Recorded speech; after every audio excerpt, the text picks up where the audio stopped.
We'll catch up. Yeah, yeah.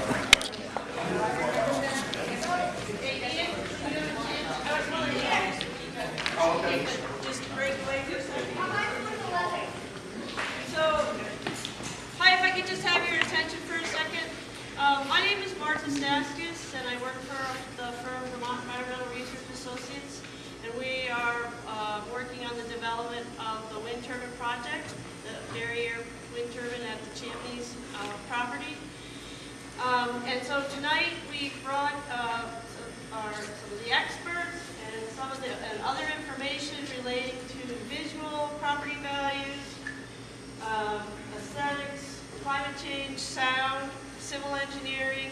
We have a property map of going out 5 miles. And if you'll raise your hand, Ken Kaliski is from RSG Engineering, and he is our sound consultant. If you have questions, the concept here is that we've set up stations with the various pieces of information and the people that can answer the questions to those kinds of information at those locations. And so if you have a question about how does the sound modeling work, monitoring work, I encourage you to go and speak with Ken. He's the expert. Over here we have Ian Jukes and Greg Watson of Krebs and Lansing. They've brought their civil engineering work. You guys have the wetlands on there? Yes, the one The only natural resource impact that was located between the location of the wind turbine down to the interconnection outside the school here are some class 3 wetlands. And that was it. And so the natural resource folks did not come because they're illustrated on this plan, and the project avoids those wetlands. They're right next to the road. I think that's really Yeah, associated with drainage across. Drainage across the road, yeah. So they're not here.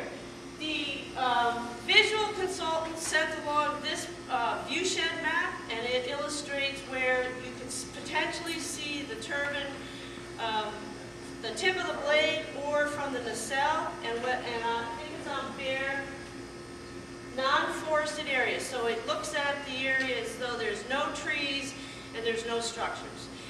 So if you're interested to see if you might be able to see the wind turbine from your property, this would be a place to come, and we'll talk about that.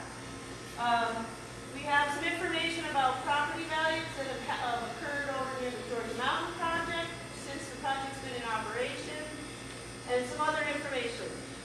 There's folks from our team, Vermont Environmental Research. Ryan, if you'll raise your hand, he can answer questions about the wind turbine itself if you have some technical operational questions. Emma has information over by the sign-in desk that is some general information about wind energy. And there's also a page over there that talks, I know one of the times we had questions about the permitting process.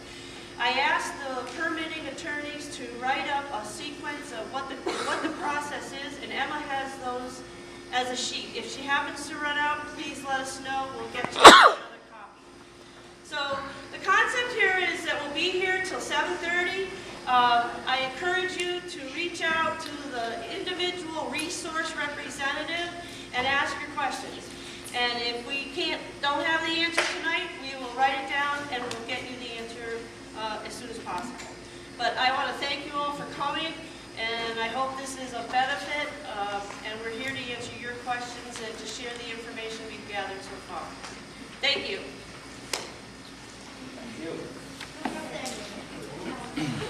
So I do have a question, and I'm going to film you. Are you using Goldwing turbines here? That is Goldwing. one of the options we're looking into. Are they going to be the type with the serrated edge that reduces noise, the new style? We haven't looked into exactly which type of blade we're going to be using. It depends on what's available on the market when the turbine is purchased. Are you aware of that new style? Yes, I'm aware of that style. Okay. Yep. Whose turbine are you using? We're looking into various options. Goldwind, as Sheldon just mentioned, is one of the suppliers that we're looking into. Okay, you were talking to 2.2? That is. I don't see any 2.2s on Goldwing. I said 2.5. That's a good question. So the rated value of a wind turbine can be adjusted from the base model. So it will be a model similar to the 2.5, but it'll be So it'll be similar possibly to what's at Georgia. yes, exactly. And what is the height of those turbines from the top of the tip? The highest total point? height of the Georgia Mountain wind turbines is 130 meters, which, if I believe, is somewhere around 440 feet, something like that. I do everything in metric as an engineer, so I always have Okay. to try to convert it into feet. Yeah. Okay, thank you. Yeah, no problem. You have any other questions? Oh, I'm sure I do. But Okay. Feel free to shoot them by me I was whenever you kind get of a hoping chance. that you knew which one you were using. Who else are you looking at? We looked at a bunch of the other competitors in the region, so that could be something like GE or Vestas or Siemens. Yep. Well, you should pick the quietest ones if you're going to pick them. That's and don't definitely- don't do it based on saving dollars at the neighbor's expense. Definitely something we will consider. Yeah, that's yeah.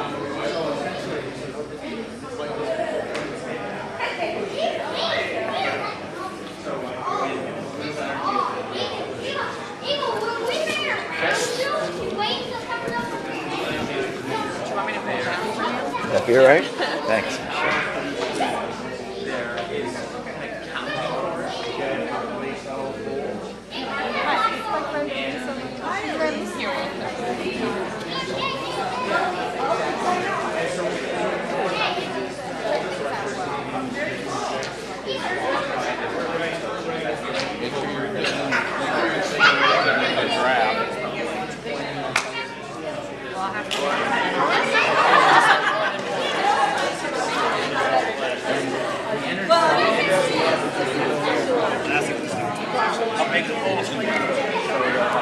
We don't know. Like this ground. Comes out of electric figures on the top. Yeah, I mean, they'll dictate what it is, and it depends on how they want to. If they're going to replace entirely the existing poles, or if they're, Oh, I think they're gonna. which it seems like they probably will. Yeah. So they'll likely be a little taller than. Farm there, yeah, they'll have to. But theirs is a lot going on because it's just going from single to three phase. It's not like there's another overbuild going Yeah. on or something. But it becomes more important than the service just up here dies. Right. Looks similar to the poles down here. This is yeah, I'm with you.